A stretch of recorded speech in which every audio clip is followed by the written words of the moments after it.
Not even Red Rocks can stay afloat these days. Devastating news for the folks who run the show out there. We're getting a better picture of the red, white, and blue middle finger given to the governor and public health officials. But honestly, what are they going to do about it? It is the toughest punishment ever handed down against a driver who hit and killed someone on a bike here. Maybe that'll get the driver's attention. And think back to all of the great nonprofits you've supported through Word of Thanks. A cause close to my heart will take us over the $500,000 mark. Because why just watch TV when we can do something? Next. The show supposedly must go on, but cannot go on so long as the pandemic keeps keeping people apart. The city of Denver is furloughing all of the workers at Red Rocks and the Performing Arts Complex and the McNichols Building, putting all of those arts and venues people out of work and out of pay, either full-time or part-time, from the end of this month through the end of 2020.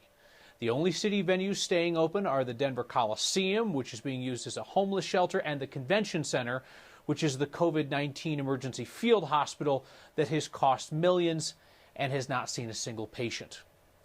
COVID-19 hospitalizations have plateaued in our state, no longer dropping, holding steady. 145 people at last check, just one more than yesterday's total. Our 7-day average for hospitalizations has been around 140 patients for the last few days. That's down more than 20 from where it was 2 weeks ago. Yesterday, just under 1.9% of Colorado's COVID-19 tests were coming back positive. It lowers our 7-day moving average to a bit over 2.8%. All that's down from a couple weeks ago and in a really good place because public health experts say 5% is the number to stay under. Organizers of the conservative anti-mask rally at Bandimere Speedway this time last night are basically daring public health officials to do something about that unmasked overcapacity crowd. Jeffco Public Health today is sticking to its line that they are exploring all legal options. The county already took Bandimere to court once before for ignoring public health rules and won. If they go to court again, Bandimere can't really argue that it stuck to the 175-person capacity required by health codes. The right-wing activist Michelle Malkin posted a video claiming that there were 5,500 people at her rally last night. I can't tell you if that number is exactly accurate, but it's pretty clear that they were well over their capacity, a crowd that cheered misinformation about COVID-19 and booed Democratic Governor Jared Polis. Boulder police are investigating a father's claim that his son was smacked by an adult because he had a Trump sign on his bike. This came in on Monday. Man says that his 12-year-old son was hit in the head by a woman riding a moped. Police report does not mention any other evidence of this claim other than what the father says. The Republican National Committee is already out with a statement demanding that Democratic presidential nominee Joe Biden, quote, disavow this act of hatred and violence on a child. So RTD is an agency in trouble, not new news. Battered by the pandemic, having trouble keeping employees and keeping promises long before the pandemic's time, something's got to give. RTD board members now suggest that what should give is the long-promised train to Longmont.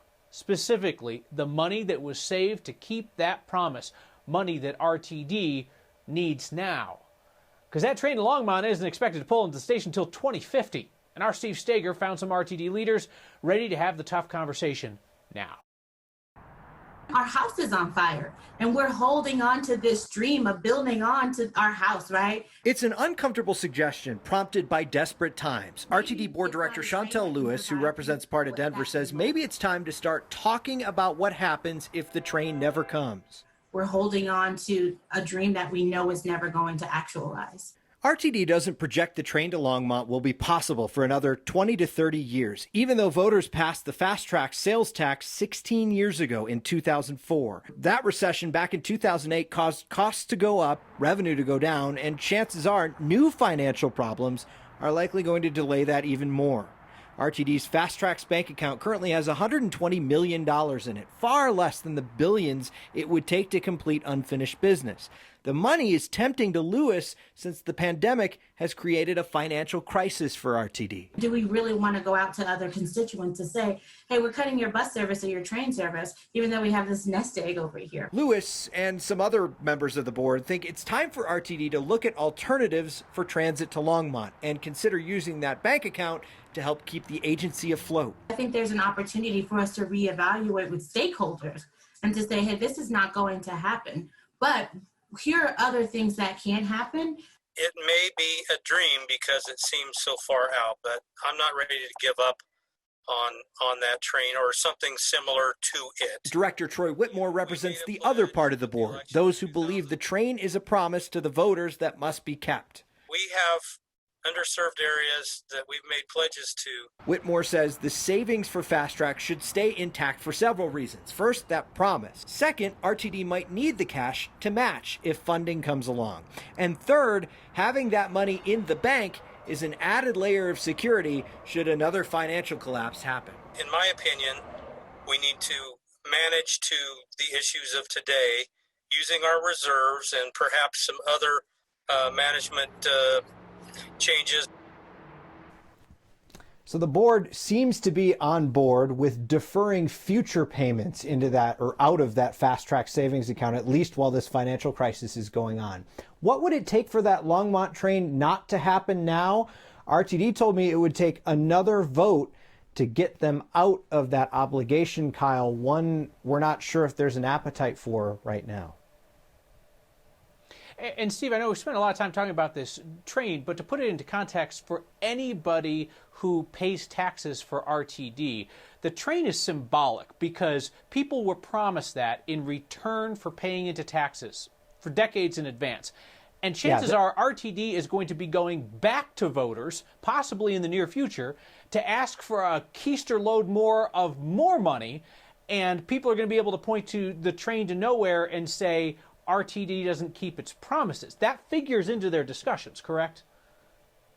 Yeah. And the thought, yes. And the thought on the other side of that is that was, 15, 16 years ago now that vote happened, that a lot of things have happened since then, that inflated costs to create the projects that already exist have driven RTD to this point where they've exhausted all the money that they had for that before, and now they either have a choice. They can sit there and try to save money as they go along, or they can go to the taxpayers, ask for potentially more money, or at least get that notice from the taxpayers that, hey, it's okay if this train isn't built.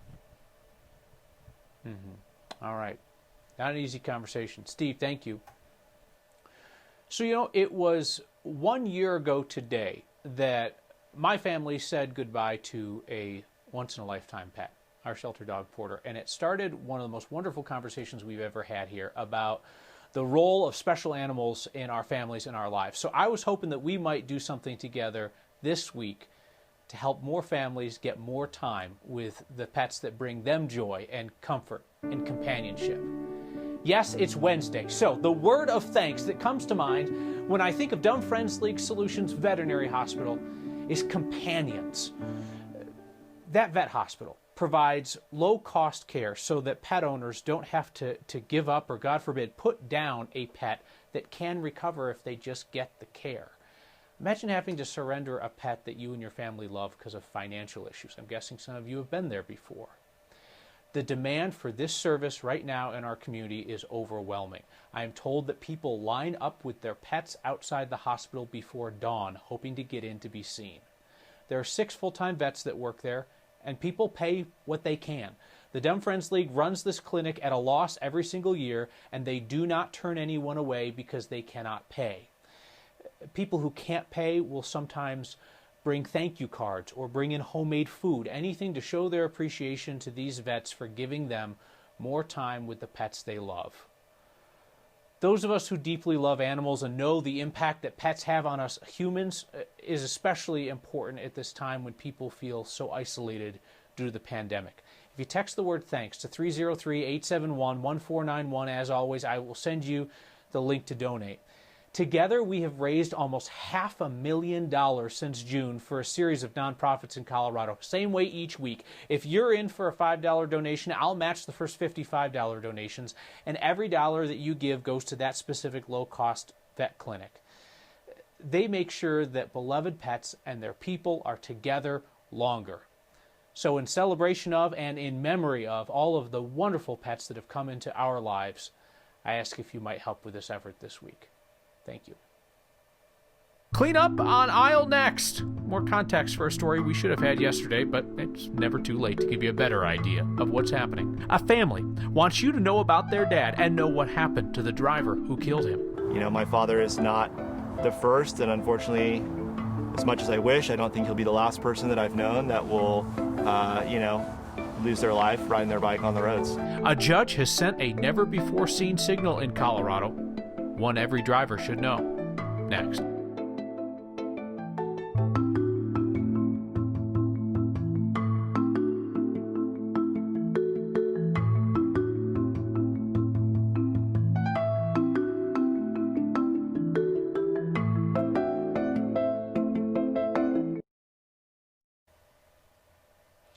July 4th last year, Chuck Vogel went for an early morning bike ride in Douglas County and never made it home. The driver who hit and killed him got the maximum sentence last week, 18 years in prison. First time in Colorado that a driver has received the maximum for hitting and killing a cyclist. Perhaps drivers who don't care about cyclists' lives will at least care about their own freedom. He was the type of guy that everybody enjoyed. He had a huge passion for life. My name's Terry Vogel, and Chuck Vogel was my husband. This is my daughter-in-law, Lisa Vogel, my son, Brian Vogel, and my granddaughter, Charlie.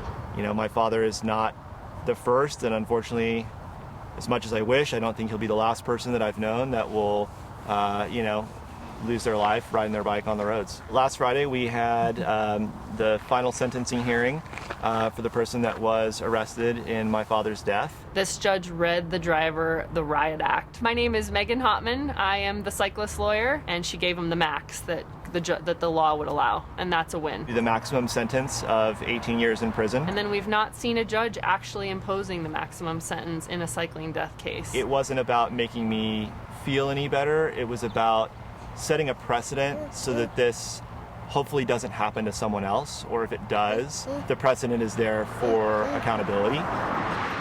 Motorists watching the news who could care less about cycling may see this in passing, and they may only ever hear that this gentleman just received the maximum sentence for hitting a cyclist. That's impactful. They're going to drive more carefully because no one wants to do 18 years in the DOC. You know, the worst thing that could have happened had already happened. And so for me, it was really about making sure that his death was not just for nothing. It was just the best outcome for the worst situation. Terry Vogel's on a crusade to make the roads safer for cyclists like her husband. She's advocated for new state laws and worked at the county level to get better signs for cyclists. Hey, a quick update on something that we talked about here last night. That long vacant Kmart property at Monaco and Evans in Denver, when it is done being used as a drive-through coronavirus testing site, the company that owns the land plans to build apartments there. This 13 acres of sad, empty nothing for a decade or so. The plan is to turn it into a 265-unit apartment complex with a green space. Forum Real Estate Group is waiting for city approval on that, hoping to start construction next August. Same developers, the one that built the apartments with the lazy river inside, 125 and 125.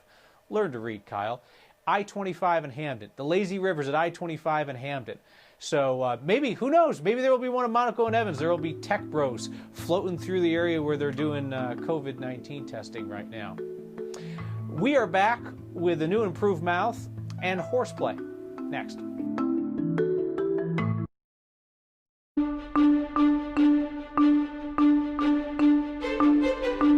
Beautiful September, blue skies, lots of sunshine, but temperatures today were back in the 90s, so we're headed into record territory. The numbers will come down a few degrees tomorrow, compliments of this weak front to the north. It'll come in as more of a wind shift than anything else. Best chance for showers over Texas and Oklahoma this evening. Not in Denver, but there will be a bright full moon, big full moon with fair skies, low 53.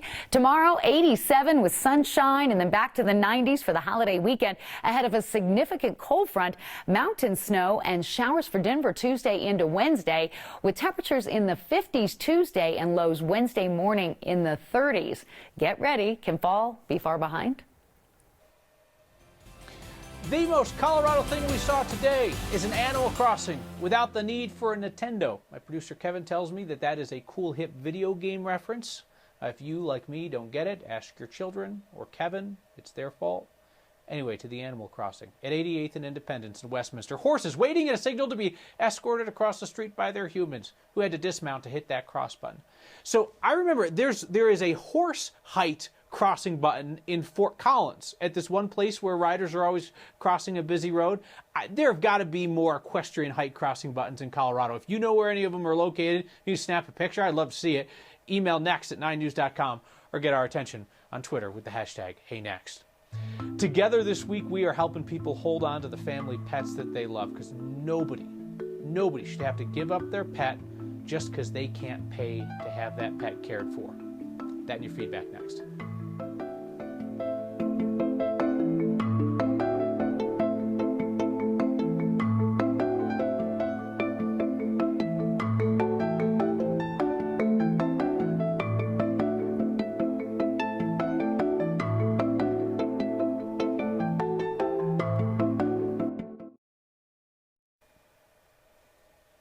We're going to hit a remarkable milestone together this week. $500,000 raised through our Word of Thanks micro-giving campaign since it started in June. We're a bit more than $11,000 from the mark. I really think that we're going to get there this week, $5 at a time. This week, I invite you to join me in supporting Dumb Friends League Solutions Veterinary Hospital. They provide low-cost care to pet owners who otherwise might have to give up their pet or even have their pet euthanized because they can't pay for basic care. The need is astonishing. If you text THANKS to 303-871-1491, we'll text you the link to donate. You can also find it anywhere that you find Next online. As always, if you're in for $5, I'll match the first 50 of those $5 donations. We can pass that big milestone this week, and more importantly, we can help keep beloved pets at home with their people at a time when people need joy and need companionship. A lot of notes on this tonight. Tom asked a good question. I don't see how the link to the donation get traced back to Next. Great question, Tom. Each week, the nonprofits give us a specific URL link that we give to you guys. That way they know and we know what's coming in from our efforts here together each time.